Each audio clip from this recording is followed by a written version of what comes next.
afraid to speak my mind. I was a fence sitter. I didn't want to offend.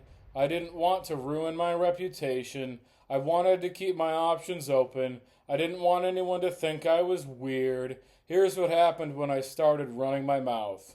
I lost people and I gained people, and I've thought about that. Perhaps they were intimidated, or annoyed, or felt as though I'd changed. In any case, it hasn't been business as usual. We are living during urgent times. People are really suffering. A dozen instant gratifications leave my head spinning if I'm an inch off track.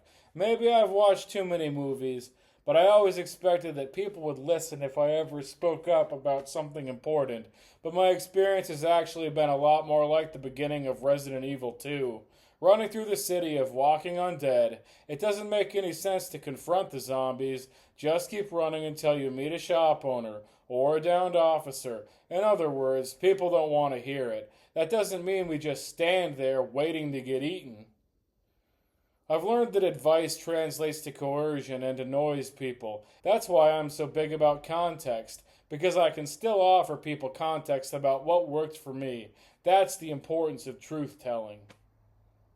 I learned who my real friends are. I learned how easy it is to annoy people. I learned that a lot of people do not want encouragement and are addicted to self-pity while also living in denial about their self-pity. I learned that people need to find a rock bottom before they will likely be willing to change. I learned that the best solutions are not my own ideas, but old and somewhat obvious concepts, such as pointed honesty, total forgiveness, and hyper accountability.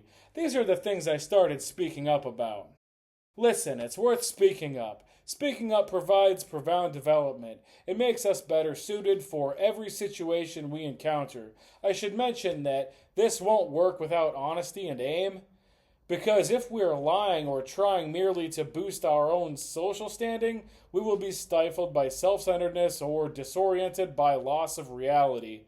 If we're in it for ourselves, we will take it personally when things go wrong. That's bad aim. If I'm aiming to serve people with potent truth and context, on the hope that their lives improve as a result, I will stay on track without spending much mental energy dwelling on things like keeping track of my lies or worrying about my reputation. I think this is how effective, honest people command so much respect so easily and naturally. You can become that kind of person with truth and aim, and perhaps a dose of courage for good measure. I've learned that it's worth it. I've learned that it matters. I've learned that hope spreads exponentially, and that the sooner you change your tune, the sooner you can help other people decide whether or not they might want to change theirs. Hey, throw me a sub if you're good for it.